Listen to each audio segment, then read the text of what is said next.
Welcome, welcome, welcome. Welcome to PowrrUp, where we provide you with educational information about natural and holistic remedies, plus anti-aging and money-saving tips. In this episode, we will be joined by Lisa Stigger, and she discusses how she coped with breast cancer, as well as dealing with the passing of her parents immediately after healing from her treatment. But before I introduce you to her, let me give you some background about Lisa. Lisa Stigger is originally from Indiana, just outside of Louisville, Kentucky, where they have the Kentucky Derby every year. Her family moved to Atlanta in 1987, and she attended North Carolina A&T College in Greensboro, North Carolina. Her major is business marketing, and Lisa has worked in corporate America for many different companies like Eli Lilly, Coca-Cola, GE Healthcare, and McKesson. And for the last 21 years, she has worked as an IT project manager in healthcare IT. In her spare time, she loves riding bikes, day hikes, traveling, and having great conversation with good friends. Welcome to the show, Lisa. Hopefully I didn't say anything incorrect. No, you got it all right. Thank you so much. All right, so let's get started. So, your story was very obviously touching for me because I saw you as you went through when you were first diagnosed with your breast cancer, and then you moved on to the journey immediately after you went through the whole chemo and everything else. Unfortunately, your parents' situation occurred. So, I want to go back to the moment when you first discovered the lump in 2017. How Yeah. did you process this initial shock of your diagnosis? Well, thank you for having me. What I have to tell you is that my story was a little different in that I discovered a lump as I was just doing kind of a monthly breast exam. I was already getting my mammograms annually, but I discovered this lump in between my annual mammogram. And what made this different for me in particular was because I had discovered lumps before. I've what's called fibrocystic breast, or what they call very dense breast. They're just now starting to change legislation around how they treat dense breasts and if they can screen them earlier or more often. But I had dense breast. I discovered my lump around April of 2017. But what made this in Wow. particular different is that I had had lumps before. So even when I was like 2021, I would have lumps or fibroids. I don't know if they're called fibroids, but just benign lumps in my breast. And Mm, so my attitude at the time was, here's another lump. And what's in particular, I guess what makes this different is that I wasn't particularly surprised when I felt the lump because I'd had many lumps before. I'd had at least 2 or 3 other biopsies and they were all benign. So when I felt another lump, I was just like, here we go again. I'm having mm, another lump. What happened in 2017 is like, oh, I have to go for secondary screening. For those of you that get mammograms, you have to go for secondary screening if they feel something. I was like, oh, I have to go through this process again. In my mind, I'm thinking, I don't want to get cut on again. I don't want to. You go through all this trouble and have them tell me it's benign, but it's just like a quote unquote rigmarole you have to go through. mm-hmm. My surprise was when they came back and said that it was not benign. So that was the first time of many that I'd had lumps before, but at this time the outcome was in fact different. So, how did you process that initial shock? What emotions did you go through? Yeah, I have to say that I was going in for my physical just before a trip to Barcelona, Spain. And I went and got my physical. All my numbers looked great. I was a tennis player, playing tennis 2 or 3 times a week. And then I felt the lump. And just as the physician was washing her hands after they do the obligatory checks of your thyroid, and it seems like they're not really doing anything. She's washing her hands to go out of the room and she said, is there anything else? I said, no, well, I have this lump. I'm monitoring it because that's what I did before. When I was younger, I would monitor the lump to see if it got bigger. I said, I have a lump, but I'm monitoring it. And she turned around and she said, what did you say? And I said, I have a lump, I'm monitoring it. So I'm not, Mm, this was in September or so. And she said, well, we need to get you in for a mammogram immediately. And I said, well, I can do it when I get back because I'm going to Barcelona on, let's call it Saturday. And she said, well, you're going to have a mammogram tomorrow. I'm going to put you on as the first one in the schedule. So she did that. Wow. I said, fine, I'll go and get the mammogram. What I'm saying, telling you that background for is because I was in Barcelona taking in all of the sights and just the lovely architecture, the weather, the people, the culture. And my phone rang and it said Piedmont Hospital. I was like, why are they calling me? And she said, I'm so sorry to tell you this. When I answered, I was in the back of a taxi. We were going to an excursion. She said, I'm sorry to tell you this. You have cancer. So I went into shock. I was over there that whole day. I could not stop crying. Mm. Um, just everywhere we went, my travel partner at the time, we were celebrating her birthday. She just kept saying, well, you can't do anything about it now. Just try to enjoy the trip. But everywhere we went, I could not stop the tears from coming out my eyes. So while I wasn't heaving over, I might be standing up in a picture and tears are just coming down my face in front of, an amazing view. Um, Mm. Very tough. It was just shock. Because you never expect to hear those words. Didn't and you go through all I think the automatic thinking in saying that, oh, I'm going to die. That's your first thought. I'm going to not get to enjoy the rest of my life. All of these kind of very shocking thoughts. So, in answer to your question, I was just in shock. So, at the end of the day, no matter what emotions I felt, there was absolutely nothing I could do about it in that moment. I couldn't go and begin treatment at any type of hospital in Barcelona or urgent care. There's nothing I could do about it. So I just tried to settle down and be in the moment, enjoy what I was seeing, and make plans as I got back home. And so, Okay. what was also true when I got back home, they said, okay, you're getting ready to start chemotherapy. We have to schedule you for a biopsy. She said, but you're going to start chemotherapy in October. And I was like, well, why do you have me scheduling me for chemotherapy and you haven't even got the pathology back? And the answer was that we've reserved you a seat. So no matter what it comes back, you have a seat. And if we don't reserve it, if we wait till the pathology gets back, then we may not have a seat available for you. So I was just Wow. like, wow, this is pretty serious. And it was. So some of the techniques that I had to do going into those appointments were methods that you, in fact, gave me, which were tapping, right? You're going in to hear Mm-hmm. some pretty news and your mind is racing everywhere in terms of what you, in fact, might hear. I can remember my mother sitting in there next to me and I was, you know how you kind of tap your leg like, you're just like, okay, I'm getting some news. She's like, what are you doing? You're tapping your leg. Why are you doing that? And I was just like, I can't stop. I'm just so nervous. But one of the Mm-hmm. things is we talk about that helped to center me before I would go into appointments sometimes was the tapping exercise. You called me one day and said, listen, I found this thing. And you probably have been doing it for a while, but just tapping either on your wrist, EFT, your, yeah. your pulse points, your forehead, Mm-hmm. your neck, just to bring you back to the present moment and thinking more calming and centering thoughts during that time so you can go in and receive the information you have to hear, process it, and move forward. Oh, so I know you ended up having a double mastectomy. Yes. What factors led you to choose that? And Okay. how did you prepare for that major decision? Yeah. The factors that I decided to choose that were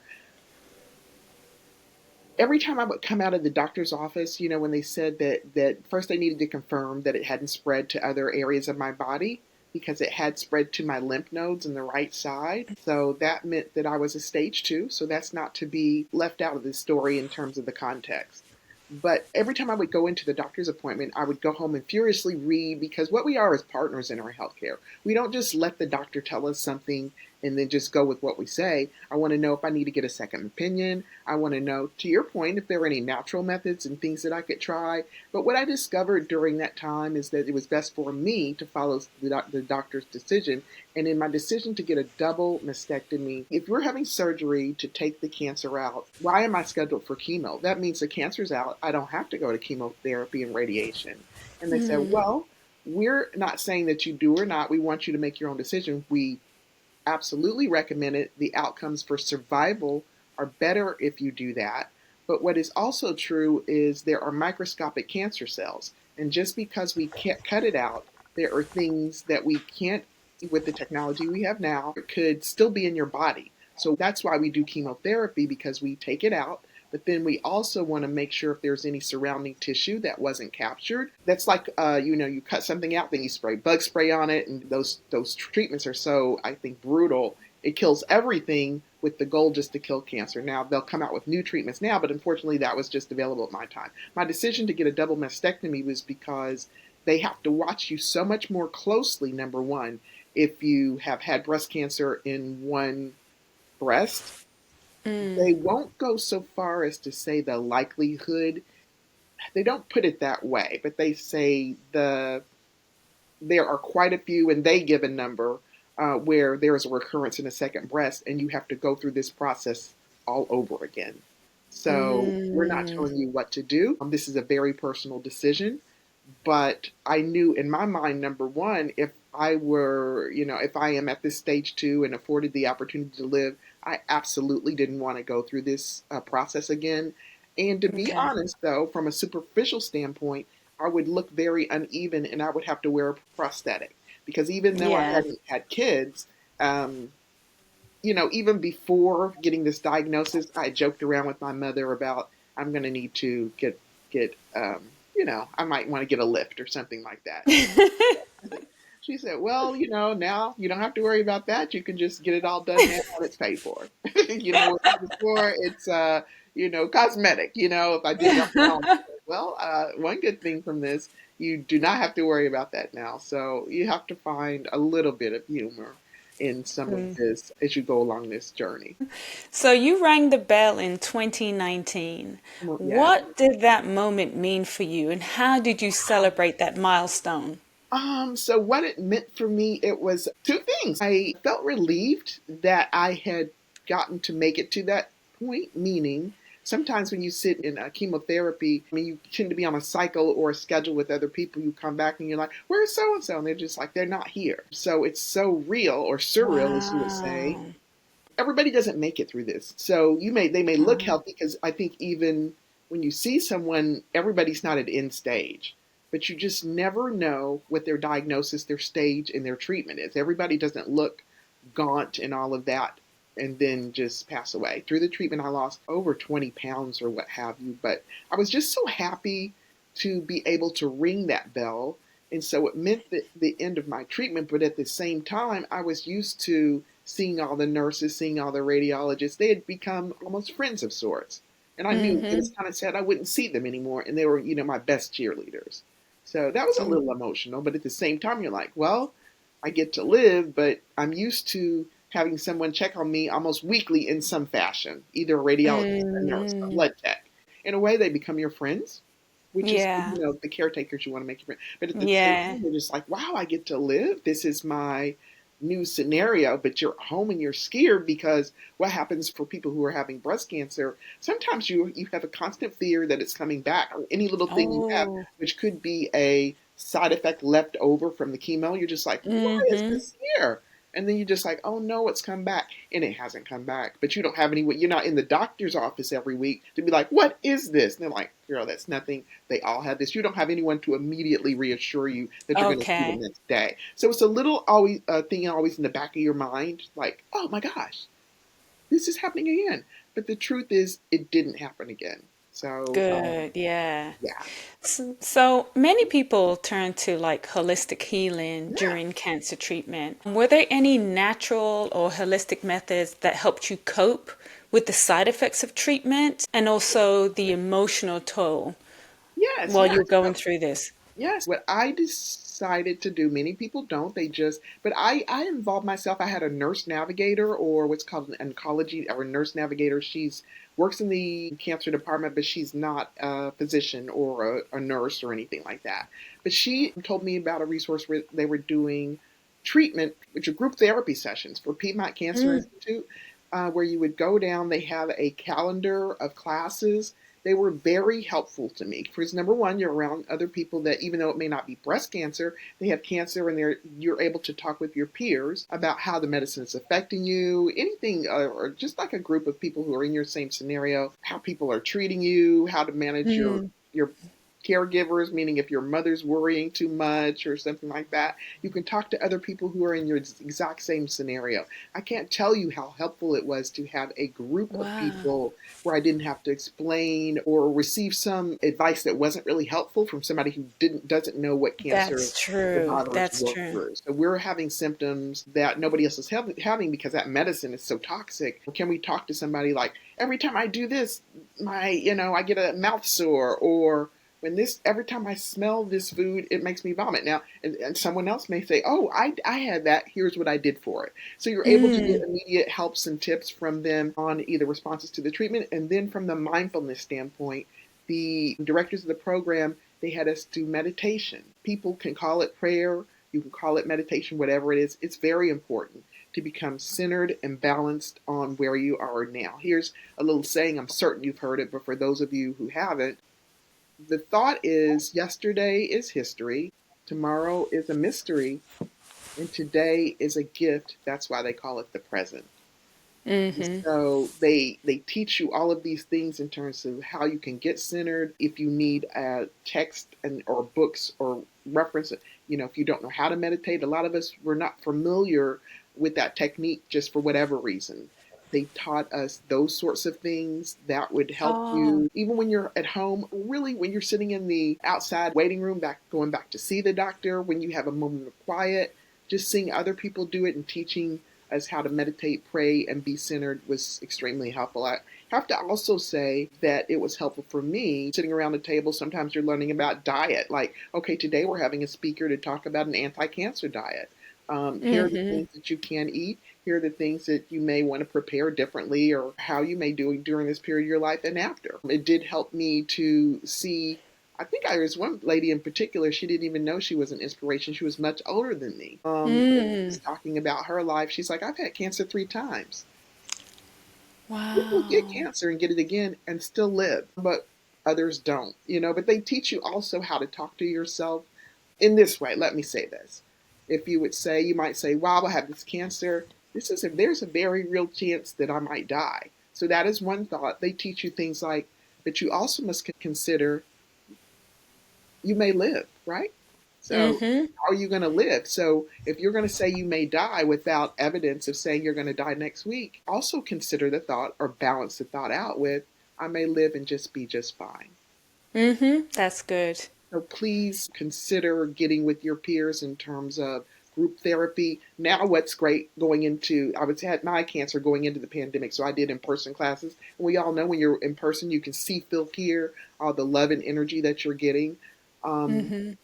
Even if you have other friends, encourage them to do virtual because everyone's not up to driving, does not have a driver, is not in physical shape, too fatigued from the treatment, Oh, doesn't have yeah. transportation. Please consider doing virtual because it does help to be among your peers who are experiencing the very same things with their medication, treatment, caregivers, etc. It's a much more free space. But also, Okay. when you're alone, just pray and meditate. Listen to inspirational music. Listen to calming music. So if you want to listen to beach waves, do that. If you want to Mm-hmm. listen to music that is to the glory of God, please do that. Whatever lifts your spirit up, Mm-hmm. invite that That's into your good. space.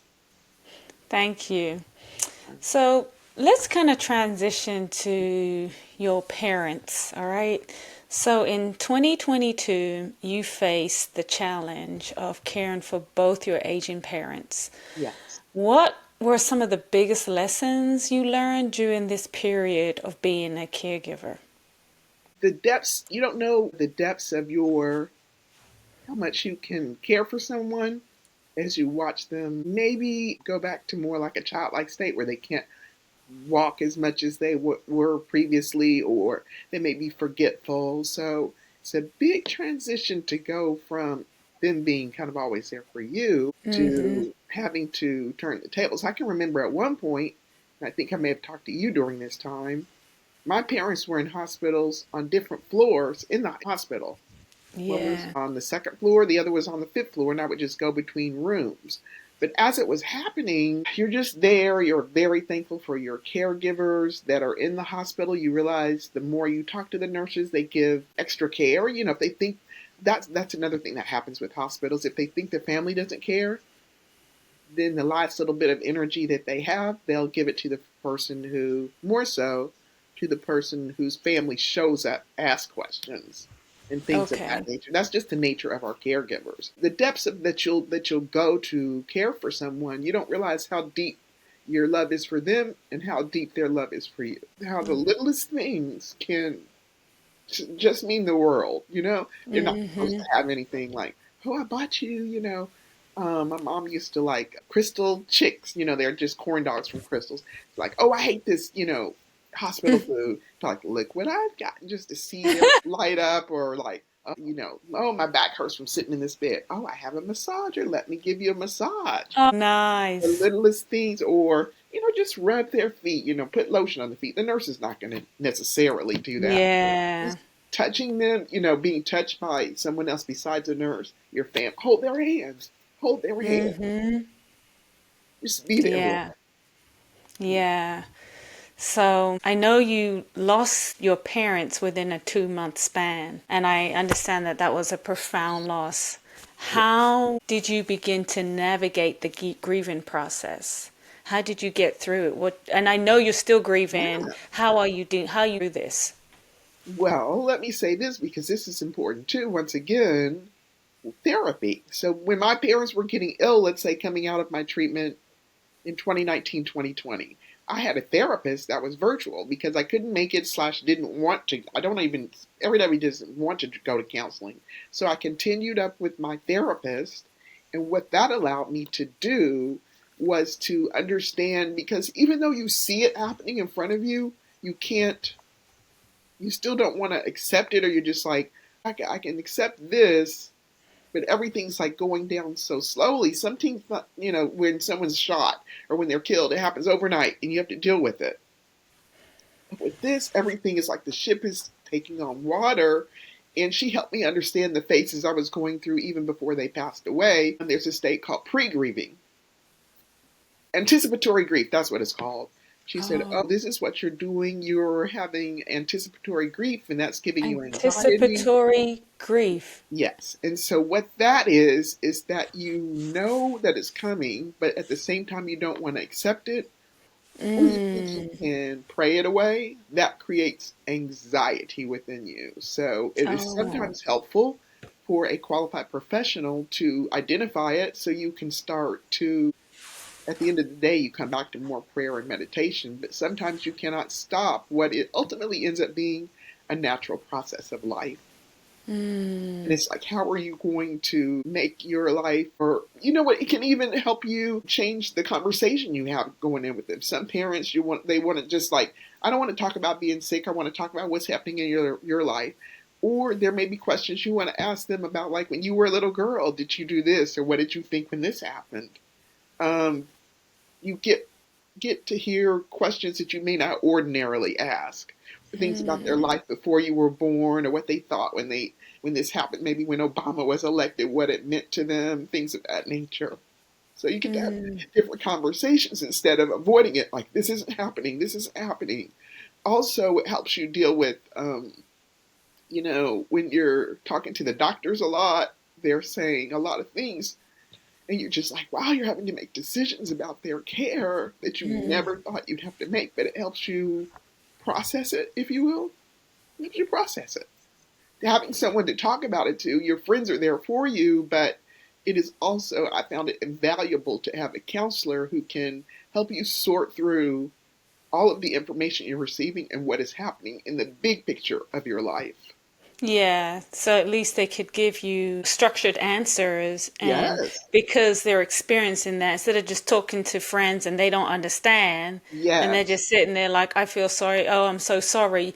You probably need yeah, more concrete answers and exactly. coping methods and tools. Well, they'll talk to you different. Let me say this. They might say, well, I noticed you haven't been sleeping. What you want to do now is focus more on this, take some downtime. Last time we talked, you said you were going to do this. Did you do it? Did it work? Mm. Did you not do it? Why not? Okay, your mother said this or did this. What happened? So your friends, like you, are always there for you. Some friends are just always quick to offer you a Bible verse, which doesn't deal with it, which is great. It feeds your heart, but you still are left with very practical decisions and very real emotions. So there's no way you don't appreciate a call. I was just thinking about you, a text.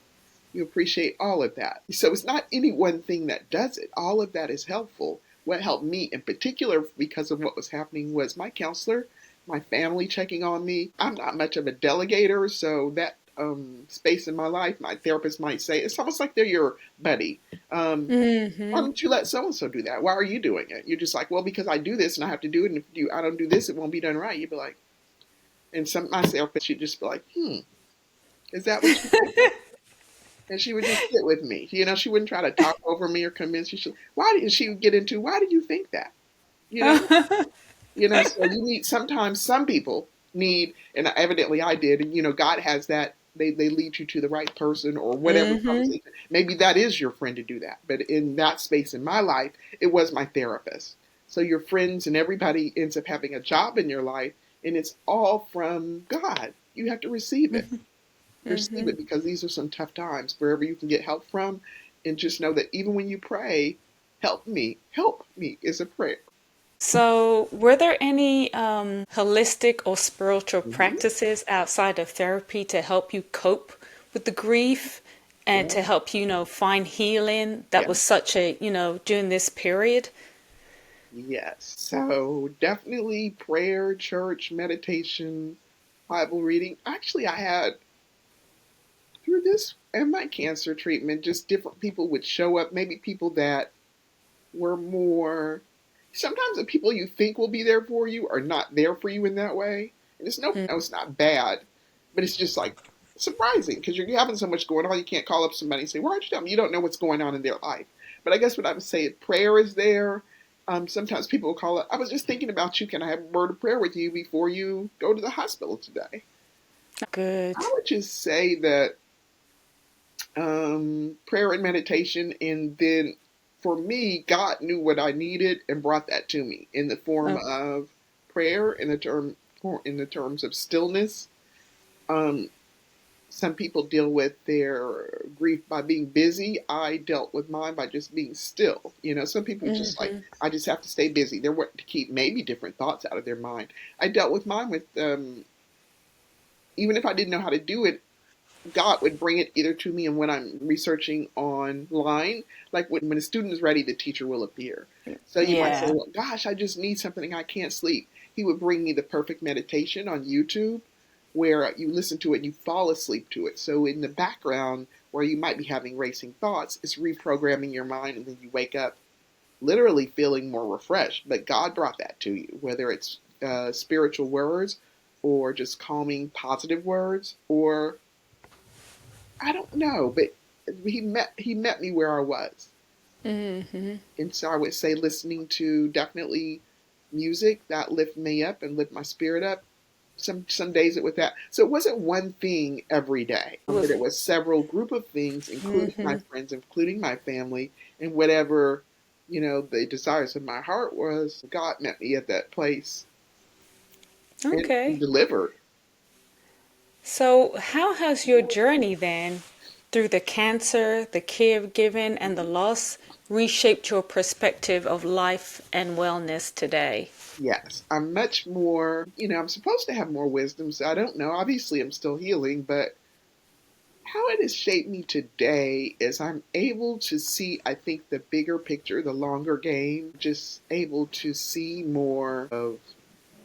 I don't get, well, I never was a person to really get mad, so that's not it, but it, Mm-hmm. it, it, it enabled me to see what's really important in life. As I speak to younger people, try to get them to focus, on things that are more important, more permanent. I do try to get out in nature more, go hiking, we ride Mm-hmm. bikes, just to enjoy what I'm having and move more away from, well, I'll be happy when. Mm. Once I get this amount of money, once I get this job, once I have this scenario in my life, that may not happen.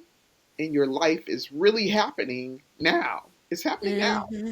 And just thinking also helped me think about like where I am at my life at this age and where my parents were. So when you're young, you're like, I'm sure they had it all figured out. They had a plan and all that. Mm-hmm. And what you realize at their same age, you're like, wow, they didn't know. And they didn't have the internet, and they were in this Mm-hmm. scenario. They didn't have, world news or running 100 miles an hour, have your mind running or whatever like we do now. they were, and many people are, just figuring it out just like you are. So you tend to maybe bring other people down to a more reasonable level. One other thing I would say is it's taught me to give myself grace. Because I used to have just expectations of this and that, or want things a certain way. And now I'm much more likely to give myself grace because I deserve it. I don't know why you just have like maybe a voice playing in your head before, like, if you had this, you would deserve it, or, if you met this milestone. None of that is true. It is simply not true. I deserve grace in my daily life, not just in my goals, as much as anyone else does. And I skipped over one thing that they taught us in the meditation. You might think, even because everybody can have bad times or whatever. One thing that she taught me in particular in the meditation that I just needed to know was even when you think you don't have anything to be thankful of, because she brought that up in one of our group sessions. She said, you may be sitting here like, I have cancer, I ate right, I exercised, I didn't have to get this, or why are my parents dying and her parents are living? She's like, you always have something to be thankful. She's like, have you thanked your heart for beating? Your heart's Mm. beating. Someone else's heart has stopped. You can thank your lungs for filling with air. They are, while you sleep, they fill it with air and allow you to wake up the next day. You have a roof over your head. You have not missed a meal during treatment. People are calling you from far and wide that you never thought you'd hear from to wish you well, that you didn't even know that they knew you were sick. So God is really there with you in it, whether you believe it or not. And what they really teach you to do is to acknowledge that. Even if you say, you're still going to have the grief of your parents leaving because they are your friends. But at some point, you also have to acknowledge what a gift they were in your life and everything Wow. was sewed into you. You're such a strong person. You are one of the strongest people I Now, know. so Yes. very strong a lot of times. And I mean that Hiding the in whole interview. no, no, because it takes a lot of strength to go through what you went through, and to have the resilience, and also to share it, because you don't know how profound what your story can resonate to somebody else. I hope So, so. yeah, my last question is, what advice, because there's so much, what advice would you give to others facing a cancer diagnosis, Oh, as well as acting as a caregiver, or even struggling with grief and healing? What advice would you yeah. give? I know it's a powerful question. Like a compound question, so to speak. Well, let's go with the first one. What advice would you give facing somebody going through a cancer diagnosis then? I would say, now with that one, I can be a lot more objective for whatever reason. But anyway, so what I would say with that is definitely just try to be centered in the moment and pray. Pray that you have a clear mind. If you need to get a second opinion, please do that. In my scenario, I chose to um, go with my caregivers. I do want to say this, even let me just say this and then come back to that because someone's telling me to say this as well. It is not that, so there are many things that I read, and my brother during the time was saying, don't eat sugar, don't eat this, or this is why you got it. None of that is helpful in the space when you already have it. I think even in one meditation I went to, she said, oh, if you're holding grief a lot or you hold things in, you're going to get cancer in your right breast or your left breast. What is true in particular is that cancer can be genetic, environmental, or lifestyle. And the person doesn't know you, they don't know your history, and they simply don't know. So we have to give, rather than getting mad, just give them grace. They don't know. And so I would say give yourself grace as you go through that process to meet with your caregivers, make a decision. They can also say that there are things that can help the cancer. I drink a lot of green tea, cruciferous vegetables, and things like that to help my body live healthy. Those are things that we should have been doing anyway, but we can't say that because we weren't doing this, then that's what gave us cancer. But it's always helpful to be able to do it. So give yourself grace, give your family grace, and just be in prayer and meditation that you're with the right caregivers and can make the best decision for yourself. So, what advice then would you give others who are acting as caregivers? So I would say while you are being a caregiver is very stressful. My parents. My mom went into hospice, but occasionally you have to do some things that still lift you up. It doesn't have to be dramatic. I think occasionally I went to a cooking class and maybe my cousin watched my mother maybe for an hour or two and then I go back. You might feel guilty, but that actually ends up helping you in some way. So I think I even went once very early on. I went to a beach because my breathing had gotten shallow. And you have to be able to do some grounding to where you can feel and hear what your heart is saying to you and your mind. So Mm-hmm. that grounding may be going on a quick hike. It may be going on a quick walk while someone else watches them for you for an hour or two. That is not Mm-hmm. selfish. It's actually a very giving thing. That you're going out to, say, from the hospital to get your dad some Chick-fil-A or something like that. Don't walk past the flowers. Acknowledge their beauty. Just look at the trees, look into people's eyes, accept the kindness of a stranger holding the door for you. It's all there for you. There's some Mm-hmm. kindness even during that cruel period of your life. Thank you. Yeah. Thank you.